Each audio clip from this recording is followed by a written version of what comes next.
Lihat yang pertama adalah Mesir, kemudian ada pengakuan dari India, dan yang terakhir adalah pengakuan dari Australia. Ketiga negara ini adalah negara-negara yang paling awal dalam mengakui kemerdekaan RI dan memperjuangkan kemerdekaan di Dewan Keamanan PBB. Nah, yang akan kita bahas pertama adalah pengakuan Mesir. Nah, negara Mesir.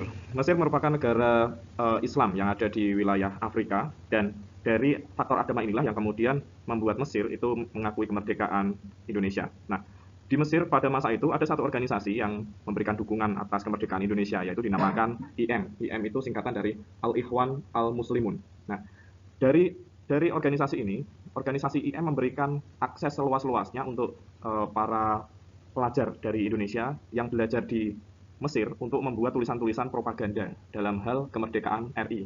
Tulisan dari para pelajar Indonesia tersebut kemudian dimuat di koran lokal dari Afrika, dari orang-orang Afrika terutama di wilayah Mesir, dan inilah yang menjadi faktor pendorong orang-orang Mesir mendukung kemerdekaan RI. Nah, kemudian atas dasar propaganda yang dilakukan oleh para pelajar itulah, kemudian terjadilah demonstrasi di berbagai wilayah di Mesir, terutama yaitu di depan kedutaan Belanda di Kairo, Mesir. Kuatnya dukungan dari Mesir itu kemudian menjadikan orang-orang Mesir itu ikut berdemonstrasi yang pada akhirnya pada tahun 1946, tepatnya pada 22 Maret 1946, Mesir mengakui kedaulatan dari RI. Nah, hal ini kemudian dilanjutkan dengan dukungan Liga-Liga Arab. Pada tanggal 18 November 1946, Mesir yang merupakan negara yang paling kuat di Liga Arab itu kemudian memberikan seruan kepada Liga Arab untuk mendukung kemerdekaan RI, dan kemudian melakukan demonstrasi, melakukan tekanan kepada PBB untuk ikut pula mengesahkan kemerdekaan Indonesia. Nah, ini kita sudah masuk ke ranah de jure. Nah, jadi kalau de facto kan kemarin kita bahas itu secara fisik. Dengan adanya pengakuan kedaulatan dari satu organisasi, itu sudah masuk ke ranah pengakuan negara berdasarkan de jure atau dari organisasi internasional. Nah, jadi negara-negara seperti Arab Saudi, Uni Emirat Arab, Suriah, kemudian Mesir itu masing-masing mendukung kemerdekaan RI dan menolak secara tegas adanya agresi militer Belanda pertama dan kedua yang dilakukan oleh Belanda sendiri. Nah, hal ini merupakan faktor yang sangat positif bagi negara yang baru merdeka seperti Indonesia. Pengakuan de jure ini merupakan awal dari serentetan peristiwa yang nantinya akan memberikan dukungan secara penuh negara-negara Islam. Jadi tidak hanya Mesir saja, nanti akan ada Palestina, kemudian Lebanon, Suriah, itu melakukan dukungan atas kemerdekaan RI. Jadi pada slide ini kita bisa melihat bahwa alur pengiriman delegasi ke Mesir. Jadi delegasi itu perwakilan dari satu negara ke negara lain dalam hal bisa hubungan luar negeri politik, bisa perdagangan atau yang lainnya. Nah, jadi di sini Indonesia pada masa awal pada 7 April 1946 itu belum secara sah diakui de jure oleh Mesir.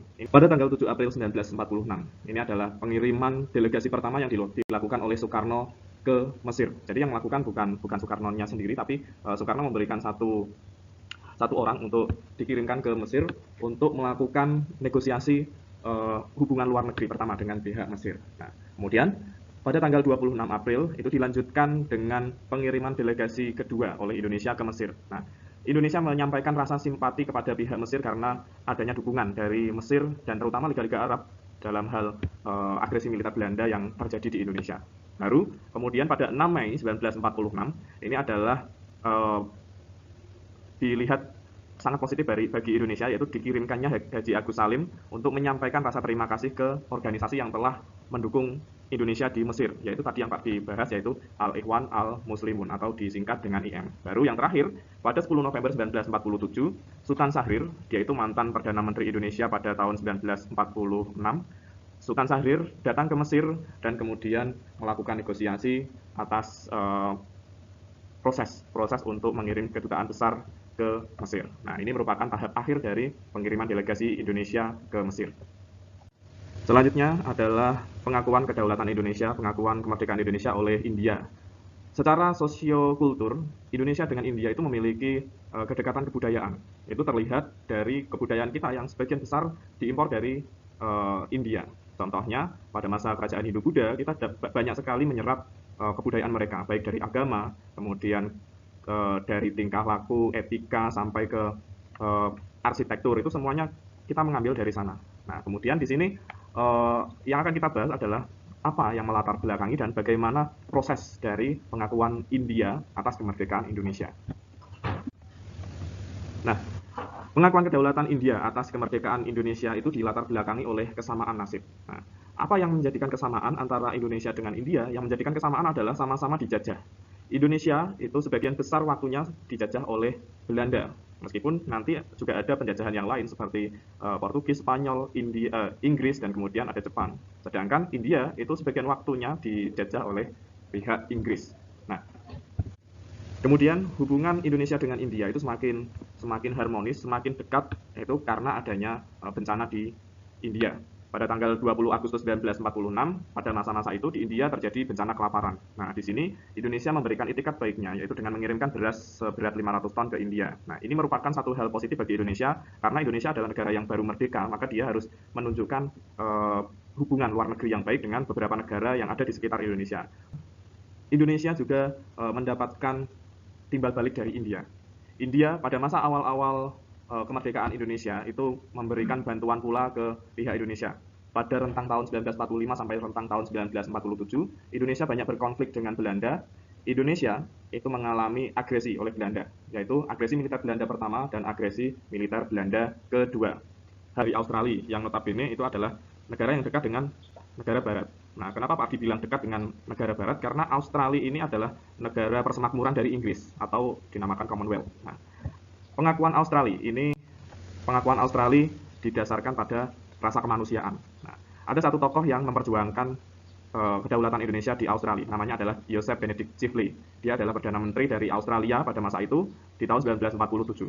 Nah, Australia sendiri itu mendukung kemerdekaan Indonesia pada saat itu. Yang memperjuangkan adalah partai-partai buruh dari Australia. Nih. Dukungan dari Australia atas Indonesia itu sangat terlihat sekali ketika terjadi agresi militer Belanda pertama dan kedua.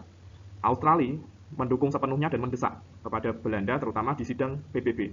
Hasilnya, Dewan Keamanan PBB itu meminta Belanda untuk segera menghentikan agresi militer Belanda. Hal tersebut kemudian dibuktikan dengan munculnya yang namanya Komisi Tiga Negara atau dinamakan KTN. Permasalahan Indonesia itu dibawa sampai ke PBB, kemudian muncul beberapa delegasi dari Indonesia. Di slide bisa kalian lihat, di sini ada beberapa tokoh, di antaranya ada Sultan Syahrir selaku Perdana Menteri, kemudian ada Agus Salim, kemudian ada Sumitro Joyo Hadikusumo, dan beberapa tokoh lain. Ini dilakukan pada sidang PBB pada tanggal 14 Agustus 1947. Nah, bagaimana sikap Australia dalam agresi militer Belanda pertama? Australia secara penuh mendukung atas kemerdekaan Indonesia, dan hal tersebut kemudian dilihat positif dari pihak Indonesia, sehingga pada masa Komisi Tiga Negara, pada masa pembahasan perjanjian Linggarjati, itu Indonesia memberikan dukungan dan diwakili oleh pihak Australia. Nah, jadi di sini bisa kita lihat, di sini ada 3 bendera. Yang pertama ada Belgia yang mewakili Belanda, kemudian ada Amerika sebagai pihak yang netral, kemudian yang ketiga ada Australia yang mewakili Indonesia.